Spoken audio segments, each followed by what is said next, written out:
주님께서 다시 재림하실 때는 아주 무서운 문으로 오실 겁니다. 재판장으로 오십니다. 악을 심판하러 오시고 선은 상을 주시겠죠. 처음에는 그가 오실 때는 죽으러 오셨기에 겸손히 자신을 낮추시고 이 세상에 오셨습니다. 여인의 태를 빌리고 동물의 마구간에 먹이통을 빌려서 오셨습니다. 겸손히 오셨어요. 어쩌면 세상은 예수 그리스도를 영접하기에는 그런 마구간 같은 그런 존재밖에 되지 않는 겁니다. 처음에는 그렇게 아주 낮은 자세로 오셨지만은 두 번째 오실 때는 만왕의 왕이요 만주의 주 대신 재판장으로 오신다 그랬습니다. 재판장으로 오셔서 악을 심판하고 선에 속한 저희들에게는 큰 상급을 베푸실 겁니다. 이 우리 소망이잖아요. 그래서 주님 어서 오시옵소서, 어서 오시옵소서 그렇게 하는 겁니다. 그래서 하나님이 그 아들을 절대적인 의로 세우시고 예수 그리스도를 믿는 자들 그 믿음을 의로 정하시고 믿는 자들에게 의롭다 하셨죠. 그 의로운 자들에게 하나님이 나의 자녀라, 나의 가족이라 예수께서 말씀하시기를 아버지의 뜻대로 하는 자라야 내 모친의 형제요 자매라 그러셨죠.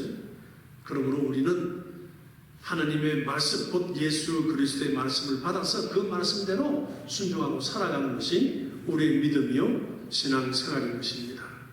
하나님은 우리에게 보실 때 바로 그걸 보시는 겁니다. 태어나서 70년, 80년, 요즘 뭐 100세 시대다 그러지만은 100세까지 사는 사람 그렇게 많지는 않죠. 어쨌든 7, 80년, 90년 산다 그래도 시간이 꽤 길었던 것 같은데 100살 정도 산다고 꽤 긴 시간인 것 같은데 왜 이렇게 시간이 빨리 가는 겁니까? 이렇게 금방 지나가 버렸어요. 뭔가 좀 하려고 어영부영 하다 보니까 지나가 버렸어요. 어떻게? 사도 바울은 자기 자신이 하나님의 열심을 가지고 그 열심을 내는 자입니다. 학문적인 위치에도 있었고 베냐민 지파로서 또 바리새인으로서 정말로 열심히 하나님을 섬기던 자예요. 율법을 그렇게 지키고 그런 자였습니다. 그런 자였는데 그리스도인이라는 사람들이 나타나서 예수를 믿는다고 하고 막 하고 하나님의 이름을 부르고 십자가에 처형당한 그를 가지고 메시아가 그러니까 깜짝 놀랐어요. 이런 이단이 있을 수가 있나? 그래서 그는 다니면서 그리스도인들을 박해하기 시작했고 잡아서 감옥에 넣고 막 처형하는 일에 앞장섰던 겁니다. 스데반이 그 순교를 당할 때도 그가 앞에 있던 자의 죽음을 받고 그 옷을 맡아서 가지고 있으면서 그 사실을 다 알았습니다. 그리고 그 다음에도 막 그리스도인들을 핍박하려고 여기저기로 먼 데까지 다니면서 대제사장의 허가를 받아서 다니면서 그 잡아서 옥에 갖추고 막 핍박을 한 겁니다. 어느 날 하루 가는데 누가 불렀습니다. 바울아 바울아 사울아 사울아 네가 어떻게 나를 핍박하느냐? 아니 주여 당신이 누구십니까? 나는 네가 핍박하는 예수다. 깜짝 놀랐습니다. 깜짝 놀랐습니다. 나는 내가 믿는 믿음을 가지고 구약 때 하나님 우리 조상부터 섬겨오던 그 하나님을 믿는 열심이 특별했고 그걸 위해 자기 전심전력을 다하고 살았는데 그래서 이단들을 잡아서 처형하려고 그리스도인들을 그렇게 잡아서 없애려고 했는데 아니 내가 그렇게 핍박하던 그 예수 믿는 자들 그 예수가 메시아였단 말인가? 그의 충격은 너무 컸습니다. 길거리에서 그 밝은 빛을 보고 주님의 음성을 듣고 너무 충격이 컸고 그 빛으로 인해서 눈이 어두워졌습니다. 보이질 않는 봉사가 되어버린 장님이 되었어요. 그리고서 3일 동안 식음을 접해하고 아무것도 먹지 물도 마시지 않고 그 고민에 빠진 겁니다. 도대체 이게 무엇인가? 내가 한 일이 무엇이며 그 예수님이 과연 누구신가? 나도 바리새인 중에 한 명이요. 나도 성경을 안다고 그렇게 알았는데 물론 이 당시에는 구약 성경입니다. 모세오경을 얘기하는 겁니다. 내가 성경을 알고 그렇게 믿음에 특출했었는데 아니 그럼 내가 가졌던 지식은 뭐란 말인가? 이제 성경은 뭐라고 얘기했길래 저 예수가 메시아라고 그러는가? 그는 십자가에 죽은 사람이지 않는가? 근데 살아있으니 이게 또 어떻게 된 일이며 고민에 엄청 빠진 겁니다. 시험을 전폐하고 3일 동안 기도하고 막 생각에 잠겼어요. 그런데 이제 예수님께서는 어떠한 집사를 보내서 평신도를 그곳에 보내서 바울에게 안수해서 눈을 뜨게 하고 바울은 눈을 뜬 다음에 고민에 휩싸였습니다. 어떻게 해야 되나?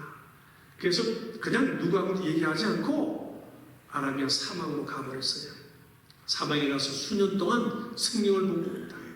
모세오경, 구약 성경, 시편 그렇게 성경을 등록한 겁니다. 내 지식이 어디서 무엇이 됐으며 나의 그 율법사들, 나의 스승들, 나를 가르치던 그 자들은 다 도대체 무엇이었나 고민을 하면서 그 성경책을 읽어나가기 시작한 겁니다. 그래서 발견한 것은 창세기부터 계속 예수님의 얘기가 있다는 걸 알고 너무나 놀랐어요. 그분이 오리라 하시던 그분이셨다니 이제 바뀌어버린 겁니다. 이건 아니다. 우리 유대인들, 우리 여호와 하나님을 믿고 율법을 가진 자들 이거 정신 차려야 된다. 바꿔야 된다. 우리가 그렇게 기다리던 메시아가 오셨고 죽으셨는데 우리가 아직도 기다리고 있다는 게 말이 되는가? 그래서 이는 예수 그리스도를 증거하기 시작하고 자기 인생 일대의 목표를 예수님을 증거하는 자로 삼아버린 겁니다. 그리고 예수를 증거하기 시작했어요. 어려움이 오고 핍박이 오고 칼이 목에 들어와도 돌에 맞아서 죽었어도 또다시 일어나서 예수를 증거하는 일에 열심을 다한 겁니다. 열심을 다했어요. 오늘 본문 말씀은 그 바울의 고백입니다. 로마에 갇혀서 글을 쓰고 여기저기 편지를 보내고 마지막으로 디모데, 자기 아들 같은 신앙의 아들 디모데에게 이 얘기를 한 겁니다. 오늘 이 본문의 말씀이죠. 내가 선한 싸움을 싸우고 나의 달려갈 길을 마치고 믿음을 지켰으니 나는 이때까지 내 목숨을 걸고 선한 싸움을 싸웠다. 나는 믿음을 지켰다. 얼마나 놀라운지 모릅니다. 이런 고백이 저와 여러분들 있기를 바랍니다. 나도 바라는 거예요. 나도 이런 믿음이 있어야 되는데 이런 고백이 나중에 나와야 되는데 주님 앞에 주여 내가 입이 있어도 할 말이 없습니다 하면 어떻게 될까? 유구무원이라 바울은 자기 목숨을 다했습니다. 열심을 다했습니다. 성심을 다했습니다. 예루살렘에 올라가기 전에는 성도들이 모여서 한 예언자가 얘기를 합니다. 당신이 가면은 이렇게 묶여서 당신은 처형당합니다. 그래도 나도 안다. 성령께서도 나에게 말씀하셨다. 그러나 예수 그리스도를 증거하는 그 정인으로서의 삶에 증거하는 내 목숨도 조금도 귀하게 여기지 않는다. 나는 간다 하고 간 분이에요. 그렇게 열심인 겁니다. 모르죠. 예수께서 그를 부르셔서 삼성천에 올라가서 주님을 배웠습니다. 말할 수 없는 얘기를 듣고 말할 수 없는 것을 보고 셋째 하늘에 올라가서 주님과의 여러 날을 얼마 기간인지 모르지만 가히 사람으로서는 상상할 수 없고 말할 수 없는 것을 보고 듣고 했어요. 그래서 예수님께서 그에게 더 믿음의 역사를 할 수 있도록 더 격려하고 힘을 줬는지도 모릅니다. 그러나 바울은 자기 열심을 다했어요. 목숨을 다한 겁니다. 목숨을 다한 거예요. 그래서 이런 고백이 나왔어요. 나는 선한 싸움을 싸웠다. 무엇이 선한 싸움입니까? 바울은 여기서 운동 경기를 빗대어서 얘기하고 있어요. 운동선수들이 육상 경기를 보면은 육상 운동장에 트랙에 올라가서 뛰죠. 뛰는 걸 보는 겁니다. 우리 인생은 마라톤으로 치잖아요. 우리 신앙생활은 마라톤으로 치는 겁니다. 그래서 내가 예수를 믿을 때부터 나의 종말에 올 때까지 그 인생 마라톤을 달리는데 열심을 다해야 된다는 겁니다. 너희가 운동장에서 경주하는 걸 봐라. 결국 상 받는 사람은 1등 한 명이잖아. 그렇듯이 우리도 1등을 하기 위해서 달려라는 겁니다. 2등 해도 어때? 3등 해도 어때가 아니고 각자 한 사람이 1등처럼 1등 하려고 달려라는 겁니다. 얼마나 힘이 듭니까? 마라톤, 인생 마라톤. 100m는 전심 전력을 다해야 되고 뭐 1000m, 1500, 3000, 5000 막 있죠. 예. 끝에 가까이 가면은 처음에는 숨이 막 가쁘고 힘들다가 막 포기하고 싶은 생각이 들죠. 솔직히 다리도 아프고 힘들고 숨도 가쁘고 포기하고 싶은 생각이 듭니다. 우리 어릴 때 학교에서 교내 운동회 하면은 가다 보면 막 포기하는 자들 나오잖아요. 힘들어서 여리 포기하고 저리 포기하고. 근데 막 악바리 같은 자들은 끝까지 뛰거든요. 막 악을 물고 뛰죠. 이를 물고 뛰죠. 네, 그렇게 뛰어라는 거예요. 우리 인생은 그렇습니다. 마치 우리는 시합하는 자와 같아요. 마라톤 선수들이에요. 신앙이라고 하는 믿음이라 하는 이것을 경기 종목을 가지고 트랙 위에서 뛰는 겁니다. 권투 선수면 권투로, 레슬링은 레슬링으로 각자가 운동 경기 선수와 같아서 자기 열심을 다하라는 겁니다. 운동을 하는 자들은 자신을 절제하죠. 먹을 것 안 먹고 다른 사람 다 먹어도 안 먹을 건 안 먹습니다. 몸에 나쁘다는 것은 안 먹고 운동에 나쁘다는 것은 안 먹고 또 운동에 불필요하다는 것은 거리를 멀리하고 하여튼 절제하고 큰 노력함으로써 자기 몸을 기르고 힘을 기르고 실력을 길러서 달려나가는 겁니다. 운동을 하는 겁니다. 우리의 신앙생활도 그렇습니다.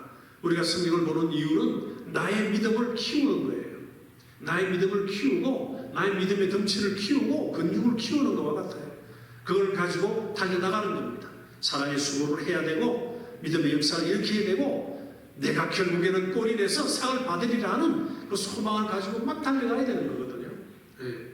그래서 나는 싸움을 하되 선한 사업을 하였다. 세상에 수많은 운동선수가 있지만은 전부 다 자기 자신의 명예를 위하고 영예를 위해서 하는 거지만은 나는 내 명예가 아니고 내 영예가 아닌 주님만을 바라보며 주님만을 위해서 달렸다. 그러므로 나는 이제 나에게는 상이 준비되었을 것이다. 놀라운 믿음 아닙니까? 놀라운 믿음. 그래서 바울은 자신에게 얘기했어요. 나를 배우라. 나를 배우라. 나를 따라하라. 예수님을 이미테이트하지 예수님을 흉내 내지만은 내 흉내도 내라 그랬던 겁니다. 자신이 그만큼 있었어요. 목숨을 다해서 그거 한 겁니다. 우리는 어느 날 교회라고 하는 테두리를 주셔서 교회 내에서 생활하면서 우리에게 트랙을 주셨어요. 달려갈 수 있는 길을 주셔서 우리는 그 위에서 룰대로 달려가는 겁니다. 룰을 벗어나면 죄악이에요. 우리에게 정해진 믿음의 룰을 가지고 생활하면서 달려나가는 겁니다. 저와 여러분은 그러므로 달리는 자들이에요. 달리는 자들. 막 달려가는 자들입니다. 나는 신앙, 내 믿음을 가지고 이걸 지키기 위해서 달려가리라. 우리가 전도하는 것도 룰 중에 하나예요. 사랑해야 하는 것도 그렇고 우리가 하나님을 사랑하고 사랑한다는 것이 형제 사랑으로 나와야 되는 것이고 형제를 미워하고 질투하고 시기하고 헛된 소리를 한다면 하나님을 사랑한다는 것은 거짓말이라 그랬어요. 보이지 않는 하나님을 사랑한다고 하면서 어찌 보이는 형제들은 사랑하지 못하느냐? 그건 거짓말이다. 아니 네가 거짓말하는 게 하나님을 거짓말쟁이로 만드는 거라 그랬습니다. 그러므로 우리는 형제들을 사랑하고 자매를 사랑하고 그 사랑하는 그것이 하나님 사랑으로 나타나지는 겁니다. 주님께서도 아주 가장 작은 자에게 하지 않은 것이 나에게 하지 않은 것이다. 그러지 않았습니까? 재판장을 오셔서 심판할 때에 왼편에 있는 자들은 다 불구덩이로 갈 것이요 오른편에 있는 자들은 하늘나라로 갈 것입니다. 그 재판장이 되어 오셔서 우리에게 물으실 거예요. 너의 믿음을 한번 보자 할 겁니다. 그럼 내가 보여줄 게 있어야 되고 나타낼 것이 있어야 되는데 여러분 믿음의 작품들이 있나요? 저는 가끔 생각해봐요. 내가 믿음의 작품이 있던가 뭐가 믿음의 작품이 있을지 생각해 봅니다. 여러분도 한 번씩 생각해 보시길 바랍니다. 신앙생활을 지금까지 해오면서 내가 하나님 앞에 내세울 믿음의 작품이 있는가? 제자들이 예수님 함께 갈 때 그렇게 했습니다. 예수님께 물었어요. 아니 요구를 했어요. 주여 우리에게 믿음을 더하여 주십시오. 우리에게 믿음을 더하여 주십시오. 그랬더니 예수님께서 하시는 말씀이 너에게 겨자씨만한 믿음이 있었더라면 이 나무가 뽑혀서 바다에 심겨울에서도 심겨왔을 것이다. 그 말이 무슨 말입니까? 겨자씨만한 믿음이 없다는 거예요. 예수님을 따라다니는 그 제자들마저도 겨자씨만한 믿음이 없다는 겁니다. 그 믿음이 없어서 나무에게 너 저 바다에 심겨라 하면 순종할 텐데 겨자씨만한 믿음만 있으면 순종할 텐데 너희들이 겨자씨만한 믿음도 없기 때문에 그런 일이 없다는 겁니다. 제자들이 깜짝 놀랐습니다. 그런데 예수님께서도 말씀하시죠. 비유를 들어서 너희들에게 종이 있는데 그 종들이 밖에 나가서 너희들이 밖에 나가서 일하다가 뭐 소도 보고 양도 치고 뭐 밭일하고 다 하다가 들어오면은 수고했다 밥 먹어라 그럴 주인이 있냐? 오히려 힘들고 수고하고 왔어도 야 내가 먹어야겠으니 나에게 밥을 차리고 상을 차리고 옆에 서서 얘를 갖추어서 나에게 수종을 들어라 서브를 하라 그랬던 겁니다. 그렇다고 해서 그 종들이 살해하겠느냐? 종들에게 살해하겠느냐? 살해할 게 없다. 왜? 종의 입장이니까. 종은 그저 주인이 하라는 대로 시키는 대로 할 뿐인 거죠. 그게 종이죠. 그 종의 예를 들면서 예수님께서 하신 말씀이 너희도 이와 같이 들은 바를 행하라. 그리고 나는 무익한 종입니다. 주인이 하라는 대로 했습니다. 이게 믿음이라는 겁니다. 이게 예수 그리스도께서 하신 말씀을 듣고 순종하는 거 이게 믿음이라는 거예요. 이거보다 더 큰 믿음은 없어요. 네? 예수 그리스도를 내 주로 영접하고 모신 다음에 거듭남을 입는 그 믿음, 절대적인 베이스적인 믿음이고 하나님이 정해놓으신 절대적인 의의를 받아들이는 구원에 이르는 믿음이요, 구원받은 자들은 주님의 말씀에 충성하고 순종해야 되는 거거든요. 순종이 없으면 올바른 그리스도인이 아니에요. 예수님 말씀에 순종하지 않는다면 그게 믿음이 있는 자가 하는 겁니다. 또한 예를 드시면서 주님께서 그 멀지 않는 말씀에 붙어서 나가는 불의한 재판관이 있어서 하나님을 두려워하지 않고 무서워하지 않으면서 자기 마음대로 하는 재판관이 있었는데 한 노인네가 가가지고 여인이 가서 나의 억울한 이 사정을 풀어주십시오. 내가 억울해서 못 견디겠습니다. 나의 원통을 풀어주시오. 나의 원수를 갚아주시오. 막 가도 무시했죠. 하나님마저 무시하는 이 불의한 재판관인데 가만히 생각하니까 아이 골치가 아파요. 계속 찾아오거든. 계속 안 왔으면 좋겠는데 계속 찾아와서 얘기하니까 아 내가 귀찮았으라도 저거 내가 해결해 줘야겠구나. 그러고 해결해 줬다는 겁니다. 우리가 하나님 앞에 부르짖고 믿음으로 부르짖고 주님의 이름으로 주님 나의 이런 사정이 있고 이런 억울한 일이 있고 또 이런 일이 있으니 주여 나를 도와주소서. 아예 하나님께서 도와주지 않겠느냐? 도와준다. 하물며 불의한 재판관도 도와줬는데 왜 우리 아버지께서 하나님께서 도와주지 않겠느냐? 도와주신다. 그러나 내가 세상에 올 때 너에게서 믿음을 보겠느냐? 무슨 말씀입니까? 네가 내 말에 순종한 그 순종을 내가 볼 수 있을까? 그 말씀이거든요. 바울은 죽도록 충성했어요. 죽도록 충성했어요. 물론 하나님이 택한 그릇이기도 합니다. 주님께서 그를 택하셨어요. 이미 다 보셨겠죠? 택하셨습니다. 그러나 좌우로 치우치지 아니하고 마음 바뀌지 아니하고 목을 잘라서 주님 앞에 드릴 때까지 충성을 다한 자예요. 충성을 다했습니다. 그래서 바울의 고백이 믿음을 지켰으니 하는 겁니다. 나는 주님의 말씀에 순종을 하였으니 그러므로 나에게 상이 예비되었도다. 그리고 저와 여러분들에게도 마찬가지라는 겁니다. 예수 그리스도 오심을 기다리는 우리 모든 자들에게도 약속된 것이라는 겁니다. 여러분과 저도 약속이 된 거예요. 그러나 문제는 우리가 얼마나 순종하느냐 하는 겁니다. 내가 얼마나 순종했을까? 내게 순종의 작품이 있고 신앙의 작품이 있을까? 이게 우리가 심사숙고해야 됩니다. 깊이 생각해야 됩니다. 주님은 항상 말씀하시는데 항상 말씀하고 계시는데 들을 귀가 우리가 없다면 듣지를 못한다면 어떡합니까? 눈이 띄어져서 성경책을 읽을 수 있는데 읽지 않는다면 이것도 어떡합니까?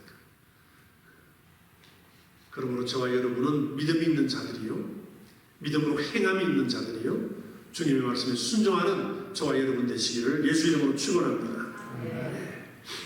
우리 장로님, 이제 이진영 장로님 오늘 은퇴식을 하려고 했지만은 일신상의 문제로 못합니다. 그러나 준비를 다 했기 때문에 진행은 우리 이난주 권사님 모시고 할 텐데요. 장로님도 신앙생활을 오래 해오셨죠. 그래서 그분도 신앙의 경험이 있고 어쩌면 신앙의 작품들이 있을 거예요. 오늘 이 말씀은 사실 우리 장로님을 생각하고 했었는데 우리 권사님께서 2배, 3배 이상 더 깊이 말씀해 주시기 바랍니다. 네, 그렇습니다. 하나님은 우리에게 보시는 것이 믿음이요. 그 믿음은 우리의 순종입니다. 그 말씀을 따라서 행하는 겁니다. 내가 아는 지식이 있고 듣고 받아서 가지고 있을지라도 안다 할지라도 행함이 없으면 그 믿음은 헛것이라 그러지 않았어요? 그러므로 저와 여러분, 우리 새소망 교회 여러분들은 전부 다 행하는 믿음을 갖기를 바랍니다. 거기에는 수고가 따라요. 나의 희생이 따라요. 나의 절제가 따르고, 그래서 우리 입을 절제할 줄도 알아야 되고 행동도 절제할 줄도 알아야 되고 눈 뜨고 감는 것도 부드럽게 예쁘게 사랑스럽게 해야 돼요. 마귀는, 이 악한 영적 존재는 우리에게 항상 갈고리를 가지고 덤벼요. 캐션 마크를 가지고 덤벼요. 저 집사님이 나한테 왜 눈을 흘렸지? 왜 입을 삐끗했지? 입술만 삐끗해도 삐끗했지? 아무것도 아닌데도 우리의 그런 의심을 주고 생각하게 해서 점점 그쪽으로 발전시켜 나가기 때문에 그렇습니다. 그래서 그런 생각이 들어오면은 야, 생각아, 물러가라. 내가 사랑하는 아무개야. 내가 사랑하는 집사야. 내가 사랑한다는 소리가 안 나오고 고백이 안 나올지라도 그럴 때는 주님이 저를 사랑하셔. 예수님께서 저를 사랑하시는데 내가 저를 미워할 수 있나? 이렇게 생각을 떨어버리고 웃는 얼굴, 찢어진 입술, 부드러운 눈동자, 이런 걸로 해서 서로들 사랑을 나누고 하는 그런 저와 여러분 되시길 바랍니다. 주님이 오실 때 믿음을 보자 할 때 믿음을 보일 수 있어야죠. 그렇죠? 믿음을 보일 수 있어야 됩니다. 주님이 요구하실 때 믿음을 보이시는 저와 여러분 되시기를